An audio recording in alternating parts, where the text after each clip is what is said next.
Terima kasih Anda masih bersama kami Damai Nusaku yang mengangkat tema tentang fitnah, dan kita masuki pada segmentasi tanya jawab. Dalam waktu yang sangat singkat ini mudah-mudahan kedua pertanyaan ini akan dijawab secara singkat dan padat. Kami persilakan kepada penanya yang pertama, Bapak Imron. Assalamualaikum warahmatullahi wabarakatuh.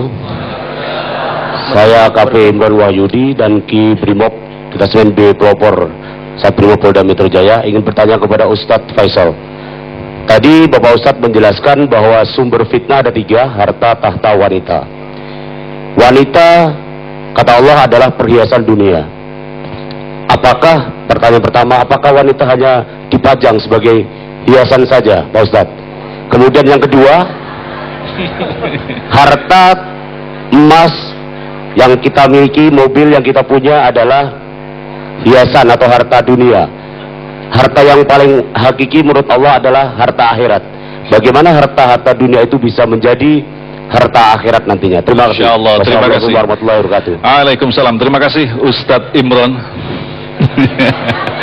Baik, Ibu Siti Jariah, pertanyaan untuk Ustadz Fikri. Terima kasih. Assalamualaikum warahmatullahi wabarakatuh.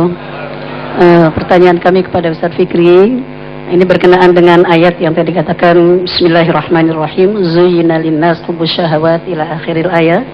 Kemudian ayat yang kedua, inna min azwajikum wa awladikum fitnah fahdharu.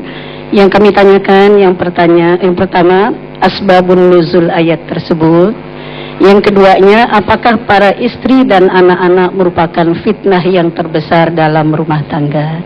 Yang berikutnya, kami dari Yayasan Nurul Huda mengucapkan terima kasih yang setulus-tulusnya kepada TV One yang telah bekerja sama, dan selamat ulang tahun TV One yang ke-7. Terima kasih Ibu. Baik, silakan Ustadz Amir untuk jawab pertanyaan yang pertama. Ya, Bismillahirrahmanirrahim. Bapak Ibu pemirsa TV One rahimakumullah. Pertanyaan tadi yang pertama mengenai tentang Pak Agung tadi tentang wanita, apakah tentang hanya wanita, sekedar ya? sebagai perhiasan belaka? Ya, apakah wanita ini hanya untuk perhiasan? Ini kayaknya berkaitan dengan ayat tadi itu. Kenapa Allah menyebut wanita perhiasan? Sebab memang fitrah wanita ini, fitrah manusia ini Allah kasih kecenderungan untuk menikmati perhiasan atau dihias. Nah, wanita ini kecenderungannya untuk dihias sekaligus perhiasan. Makanya wanita boleh memakai apa saja, sutra, emas, dan bahkan sampai pun di surga juga wanita adalah bagian dari yang oleh Allah dipilih sebagai perhiasan di surga. Laki-laki Allah ciptakan untuk menikmati perhiasan. Karenanya laki-laki nggak boleh pakai emas, pakai besi cincinnya, ya, atau perak gitu, pakai batu. Nah, jadi itu laki-laki. Yang laki-laki tidak boleh dihias. Dia untuk bertarung, menikmati perhiasan, mencari nafkah. Makanya jangan jadi laki-laki kalau ingin dihias. Nah, karena dia tugasnya untuk menikmati perhiasan. Nah, ini pertanyaan yang pertama tadi itu. Kemudian pertanyaan yang kedua tentang harta, tahta, wanita. Bagaimana caranya supaya bisa menjadi harta akhirat? Kata Nabi, hartamu nih, maluka ma baina salas. Hartamu itu hanya antara tiga. Antakul fayantahi, kamu makan dia habis. Wa antalbas fayabla, kamu pakai dia rusak. Wa antatruk liwarasatika, kamu mati dinikmati ahli warisnya. Lalu mana yang hartamu yang akan kau bawa ke akhirat? Antakmal bihi lis-sholihat, yaitu engkau menggunakannya untuk amal soleh. Itulah cara terbaik bagaimana supaya kita mendapatkan harta yang kita bawa ke akhirat, kita sedekahkan. Lalu kemudian kata Nabi, kapan kita bersedekah? Sadaqatuka as-sadaqatu antunfiqaha wa anta sahihun wa tuhibbul mal. Sedekah itu dianggap sedekah oleh Allah ketika kamu menginfakkan pada saat kamu sehat dan kamu masih cinta harta. Wa amma idza qarubal maut, adapun ketika kamu sudah mau mati, fali warasatika, maka itu untuk ahli waris kamu. Kamu tidak punya hak lagi di situ. Baik, terima kasih Ustadz. Silakan Ustadz Fikri untuk pertanyaan yang kedua. Baik, kepada Ibu tadi ini yang nanya roman-romannya ustazah ini.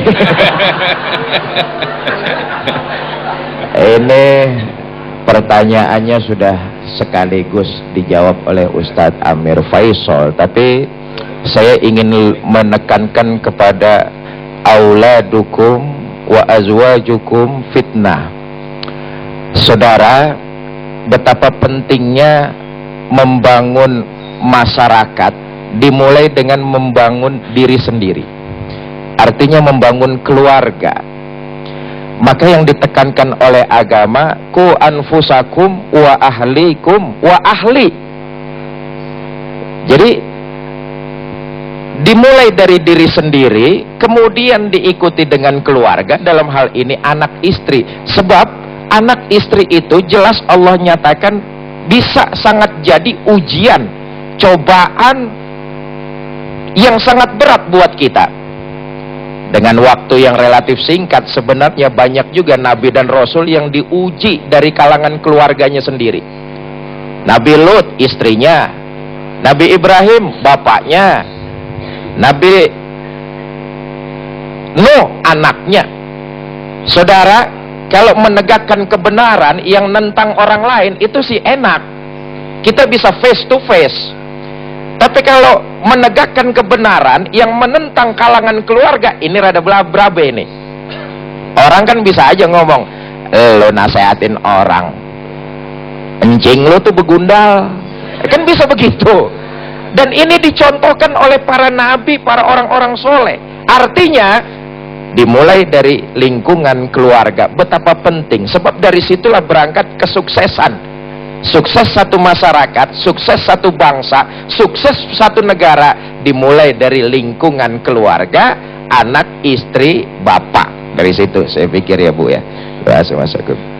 Baik, terima kasih pemirsa yang dirahmati Allah. Kita telah mendapatkan sebuah pemahaman bahwa Allah menciptakan wanita, kemudian menciptakan harta dan tahta, memang disengaja untuk dihiaskan kepada kita bahwa kita cinta kepada harta, tahta dan wanita. Tetapi tadi telah disadarkan bahwa itu adalah alat untuk semakin mendekatkan diri kepada Allah. Sekali lagi, tidak mungkin manusia lepas daripada masalah, karena Allah menegaskan 2 kali, sesungguhnya bersama kesulitan akan ada kemudahan.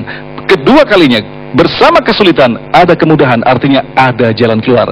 Insya Allah pada segmentasi yang terakhir nanti, guru-guru kita akan mengajak kita berdoa, mudah-mudahan kita diberikan kekuatan dan konsistensi dalam melaksanakan agama ini. Tetaplah bersama kami, Damai Indonesiaku.